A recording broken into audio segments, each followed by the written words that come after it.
บ่าวเต้ยพ้นอยากเตือนสติพ่อแม่พี่น้องโดยเฉพาะพี่น้องสปปลาวบ้านเฮาอยากให้ฟังคลิปนี้นำกันพี่น้องอาจจะมีประโยชน์หรือว่าอาจจะเป็นข้อคิดหรือว่าในการดำรงชีวิตหรือว่าการใช้ชีวิตของซุ่มเจ้าเนาะทุกคนเนาะก็ถือว่าเรื่องเล่านี่มันเป็นไพ่ไก่โตแบบสุดๆของทุกคนบ่าวเต้ยพ้นว่าในสังคมก็ว่าแม่นเนาะทุกคนเนาะบ่าวเต้ยพ้นคิดว่าคลิปนี้นี่น่าจะมีประโยชน์กับพ่อแม่พี่น้องเนาะเลยอยากเว้าอยากนำเสนออยากกระจายข่าวเพื่อเตือนสติเพื่อรักษาสตินำกันกับว่าแม่นเนาะทุกคนเนาะก็ถือว่าเรื่องเล่านี่พ่อแม่พี่น้องเนาะเรื่องเงินคำนี่แหละเนาะพ่อแม่พี่น้องเนาะก็ถือว่าเรื่อง Facebook หรือว่ามิจฉาชีพนี่แหละเนาะทุกคนเนาะมิจฉาชีพซุมื้อนี้มันมีทุกรูปแบบมันมาทุกรูปแบบพ่อแม่พี่น้องเนาะบ่ว่าสิเป็นการมาแบบว่าเป็นขู่เป็นคนอย่างมาเว้ามาถามเฮาทำที่สนิทถือป้ายหยอกป้ายยาเนาะเอาทรัพย์สินของเฮาไปเนาะทุกคนเนาะแบบบ่ฮู้โตก็มีและมิจฉาชีพอีกรูปแบบหนึ่งก็จะมาทางโลกออนไลน์ทั้งโลกโซเชียลอย่างเช่นว่า Facebook เนาะทุกคนเนาะที่ว่ามี Messenger โทรหากันคุยกันเนาะทุกคนเนาะคือเหตุการณ์ดังกล่าวนี่ทุกคนเนาะอยากให้ทุกคนฟัง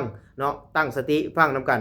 นเหตุการณ์นี้เกิดขึ้นอยู่ทางแขวงสวรรณเขตเนาะพี่น้องแขวงสวรรค์เท่านี้แหละคลิปนี้ต้องขออนุญาตบัดคำทั้งยังเอ่ยทั้งสองที่นำเรื่องเล่ามานำเสนอต่อหรือมาตีแผ่อีก1คลิปเนาะทุกคนเนาะก็คือว่าทั้งเอื้อยเพื่อนนี่พ่อแม่พี่น้องเนาะได้ถูกมิจฉาชีพนี่ตัวเอาเงินพี่น้องจำนวน 30,000 บาทแต่ว่าทุกคนเนาะการที่ว่าตัวเอาเงิน 30,000 บาทในตัวจังไดก็คือว่าเพิ่นนี่เนาะได้ฮู้จักฮักแพงกับหมู่กับพวกหรือกับป้ากับลุงกับอ้าวกับอาเนาะทุกคนเนาะคนที่ว่าฮู้จักฮักแพงกันแบบว่าสนิทกันพ่อแม่พี่น้องเนาะมีเฟซมีไลน์กันอยู่แล้วเนาะแชทหากันทาง Messenger แต่ว่าเฟซดังกล่าวพ่อแม่พี่น้องเนาะสมมุติว่าบ่าวแต่พ้นมีลุงพี่น้องฟังเข้าใจบ่มีลุงที่ว่าโทรหากันตลอดแล้วเฟซลุงของบ่าวแต่พ้นนี่ถูกแฮ็กโดยมิจฉาชีพพอเขาแฮ็กเขาไปได้ข้อมูลอย่างต่างๆเขาก็จะเข้าไปควบคุมและเขาก็สิแซดไปหาคนในทาง Messenger คนอื่นเนาะคือเหตุการณ์ดังกล่าวนี่ก็เขาแฮ็ก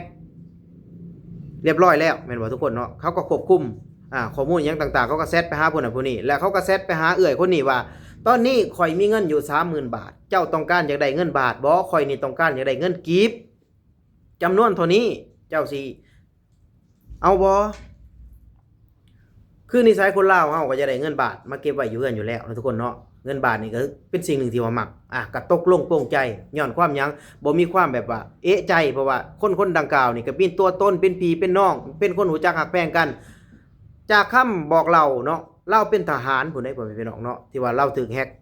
Facebook เราเป็นทหารเราว่าเป็นทหารอยู่ในค่ายนี่แหละว่าซั่นก็เลยเสือกำลังไปหาเงินกำลังไปหาญาติพี่น้องเพื่อไปหาเงินกีบเพื่อสิโอนเงินกีบดังกล่าวนี้ไปให้มิตรชาชีพพี่น้องเนาะแต่ว่าด้วยเดชาบุญพ่อแม่พี่น้องเนาะด้วยเดชาบุญก็เลยฮู้สติหรือว่าท่านสติก่อนทุกคนเนาะก็เลยบ่ได้โอนเงินดังกล่าวนั้นไปให้มิตรชาชีพทุกคนเนาะพยายามโทรไปไล่ลบไล่เหล่ามิตรชาชีพก็บอกว่าเจ้าบ่ต้องโทรมาดอกสัญญาณอินเทอร์เน็ตบ่มีย้อนยังพี่น้องย้อนว่ามิจฉาชีพมันบ่อยากคุยยันจำชื่อจำเสียงยันเห็นหน้าเห็นตาเนาะทุกคนเนาะแต่ว่ามันก็ส่งฮูปพี่น้องฮูปที่ว่าเป็นเงินบาทมาจำนวน 30,000 บาทเนาะทุกคนเนาะแน่นอนการที่ว่าฮูปเงินพี่น้องหาเอาอยู่ไสก็ได้บ่ที่เพิ่นอยากเตือนสติพ่อแม่พี่น้องจังซี่เอาอยู่ใน Google เอาหยังก็ได้ต่างๆที่ว่าเฮาไปแคปไปดูดเอามาได้พ่อแม่พี่น้องมันบ่แม่นเรื่องยากเนาะสำหรับว่าส่งฮูปไปให้พ่อแม่พี่น้องแบบว่าคนใดที่เขาอยากหลอกอยากต้มอยากตัวพ่อแม่พี่น้องเนาะสร้างความเชื่อมั่นว่าซั่นเถาะทุกคนเนาะแล้วเฮ็ดให้คนดังกล่าวนี่เชื่อเบิดเอิกเบิดใจย้อนว่า Facebook ดังกล่าวก็เป็นคนมีตัวตนเป็นคนรู้จักฮักแพงกันเป็นอ้ายเป็นน้องกันเนาะทุกคนเนาะ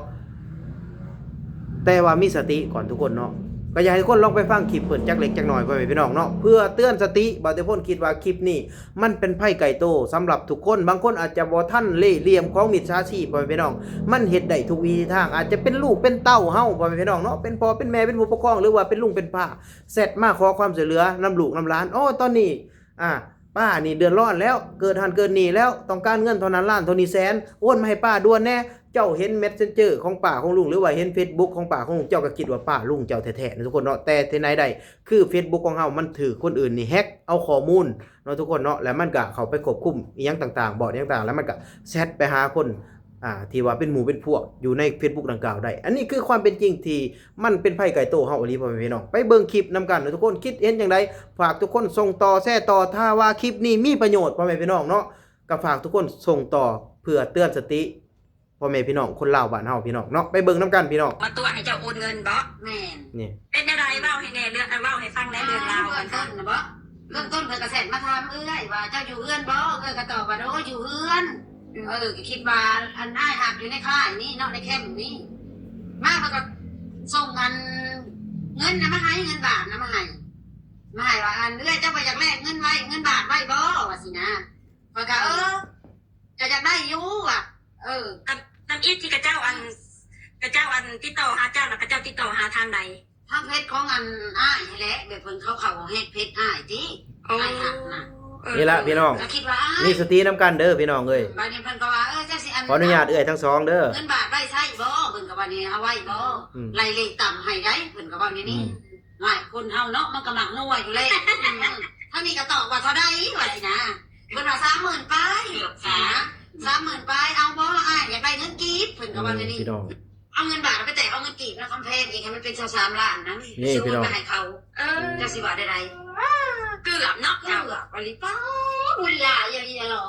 สนับคนสิหนังให้คนนี้หมูสิหามกับพวกหมอ โอ้ยสอบเขาแล้วเด็กทางเจ้าฉาง เพราะว่าทีแรกอันคอยโทรหาเจ้าคือบ่หักคอยหาว่าคอยสิโอนเงินให้เพราะว่าหักซ้ายคอยแน่คอยสิโอนเงินให้ก็ว่านี่นี่มันก็ว่ามันว่าบ่อันบ่โทรมาก็ได้มันบ่มีสัญญาณมันว่าเบิ่งหน้าขาดเคินมันว่าเสร็จเอาก็ได้มันว่านี่เสร็จเอาก็ได้มันว่าสิแล้วมันสัญญาณขาดเคินมันว่าพอก็สลังแล้วป่ะนี่